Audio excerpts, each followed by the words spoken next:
Solo Leveling's main character is a thief. I don't mean the type that steals underwear, though it seems like he could if he wanted. No, Jinwoo figuratively stole the plot, and that's ignoring how the Jeju Island storyline is suspiciously similar to the Chimera Ant arc in Hunter x Hunter. I'm not bashing the story.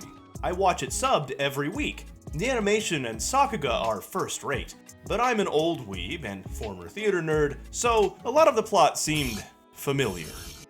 For today's sermon, I wanted to review Solo Leveling, what I think it borrows from, and figure out why that doesn't bother me. As they say, a good artist copies and a great one steals, and I think I've caught Jinwoo red-handed. If you're already familiar with Solo Leveling, feel free to skip to the next chapter. But in case you aren't familiar or have been sleeping on it, here is a quick synopsis. Earth has been invaded by creatures right out of the D&D monster manual. Standard weapons have no effect, and humanity seems doomed. That is, until a small percentage of the population discovers they've become real-life fantasy characters themselves, gaining superhuman strength, speed, and abilities that would make a LARPer jealous they were ever forced to throw a cardboard lightning bolt. These hunters answer the call, pushing the monsters back through the gates from which they came. Now when one of these gates appear, organizations and sometimes even entire governments assign hunters according to their power. Sung Jinwoo, our protagonist, is the weakest of these hunters, and while he's better suited than a regular person for the task, he routinely puts his life in danger to care for his sister and comatose mother. And his frustration is growing, because no matter how hard he works, he will never be able to enhance his supernatural talent. No hunter can. That is until a deadly encounter leaves him with a choice. Become the player, or die. Choosing the previous, he awakens unharmed and different. Mysterious UI screens appear that only he can see, giving him commands and displaying his stats as if he were in an online game, but in real life.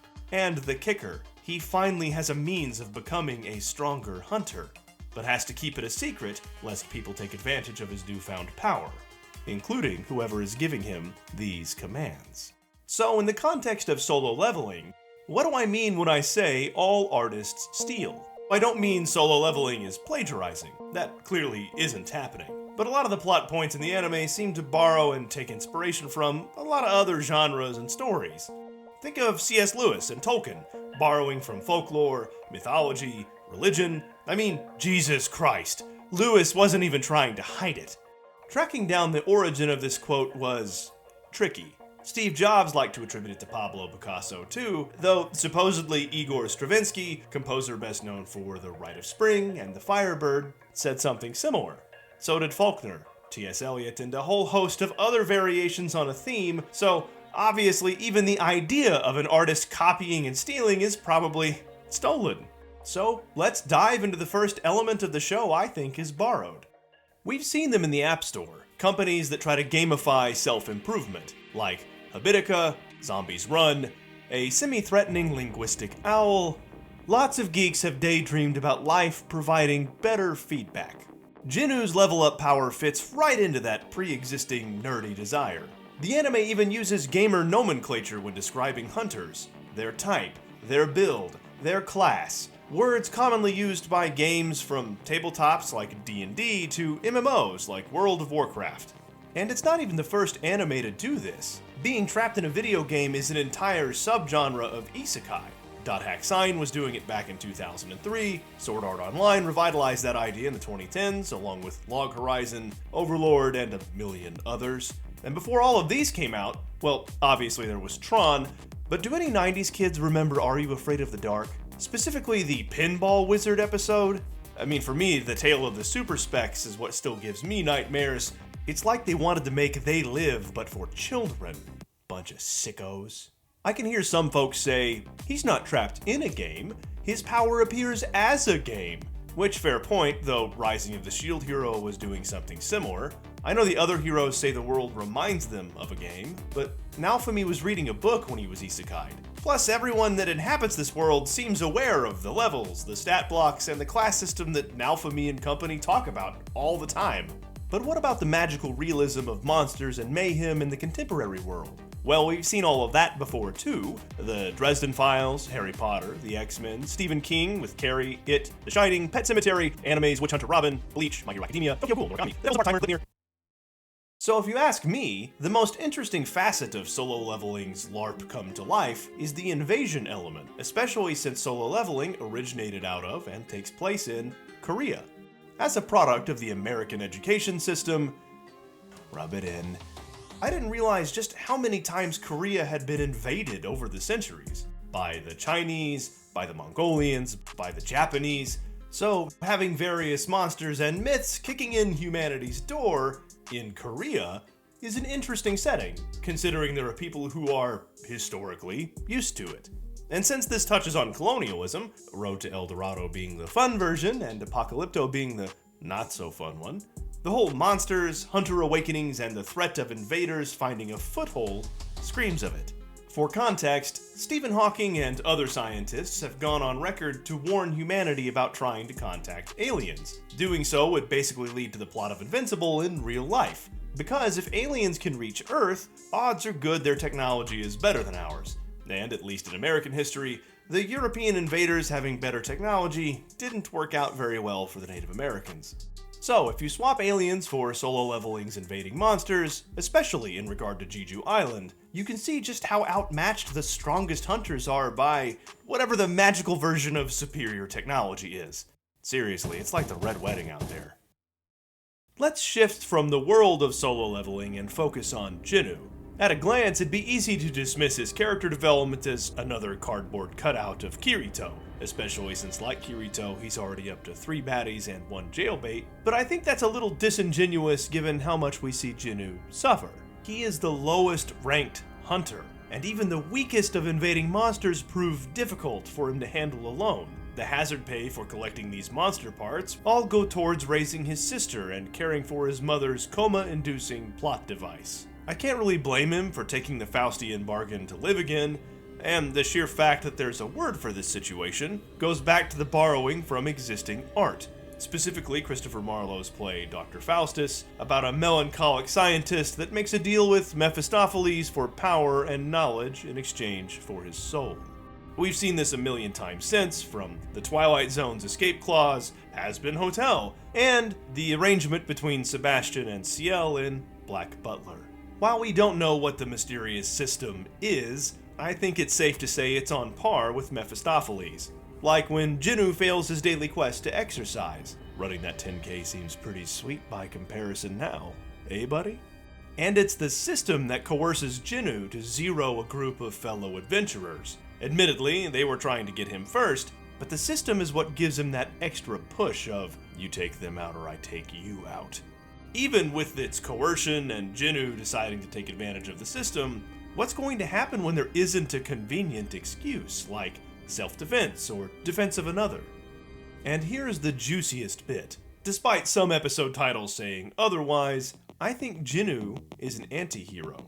Anti-heroes aren't new either. Walter White, Stephen King's Carrie, Frankenstein's Monster. Old sci-fi geeks might recall Elric of Melbourne too, which, in continuation of the art being stolen theme, was itself inspired by Bertolt Brecht's Threepenny Opera, which in turn was an adaptation of John Gay's The Beggar's Opera.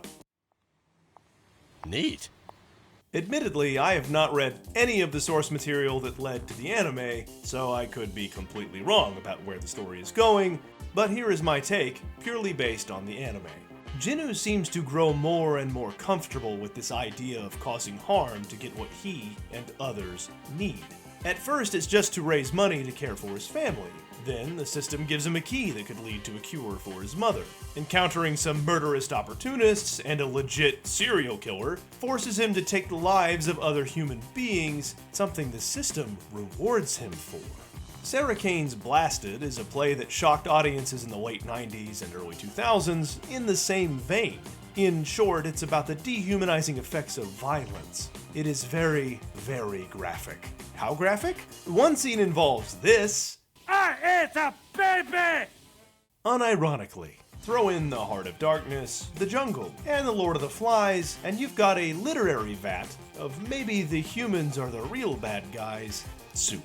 And even outside of literature, The dehumanizing effects of violence and war have long since been studied, and historically we can see this through various propaganda. Dr. Seuss's anti-Japanese cartoons around World War II, the Red Scare and McCarthyism, the anti-Muslim sentiment during the war in Iraq and Afghanistan. Jinwoo even comments while fighting that serial killer I mentioned earlier.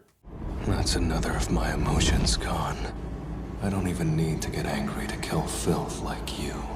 By the end of Season 1, Jinwoo seeks out a class change, from an assassin type to a legit necromancer, raising the dead to fight for him in the future. And an interesting pattern emerges. To bring the dead under his service, he has to speak the word, "arise," and then name the shadow that emerges. The first time he reanimates a foe, he shortens their name from Blood Red Commander Igris to simply Igris. He later names a giant bear shadow Tank, another word taken from gaming, and in that same arc, Jinwoo determines the only way to defeat the elves trying to kill him and his party is to kill the hunter that's turned against them and raise his shade to assist them. He names this human soul Iron instead of the name he had in real life, and I understand it was in self-defense again, and giving the Shade its real name might raise suspicion, but this is the third time he's had to murder people instead of monsters. A few episodes later, the High Orc Shaman Karglgan is simply renamed Tusk. Why? A name? What was it? Gargle something? I'm sorry, man. And maybe that's an honest mistake. Karglgan does sound like an enunciated version of the Murloc cry, but it happens again with the Wyvern. Jinwoo is discarding the names these sentient souls had in life, rendering them, well, shadows of their former selves. Yes, so far these shades were all trying to kill him, though the Wyvern and all the other creatures in the Demon Tower were forced to be there by the system. Their blood and souls were needed for Jinwoo to cure his mother's illness. And in case you don't believe me yet, here is Jinwoo's internal monologue after saving his mother's life with his ill-gotten gains.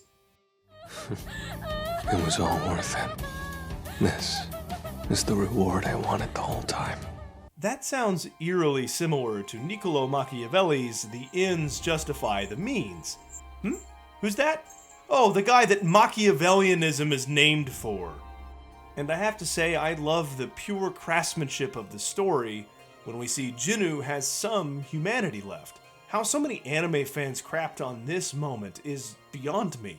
Am I the only weeb that has a good relationship with his mom or something? Hey, shut up.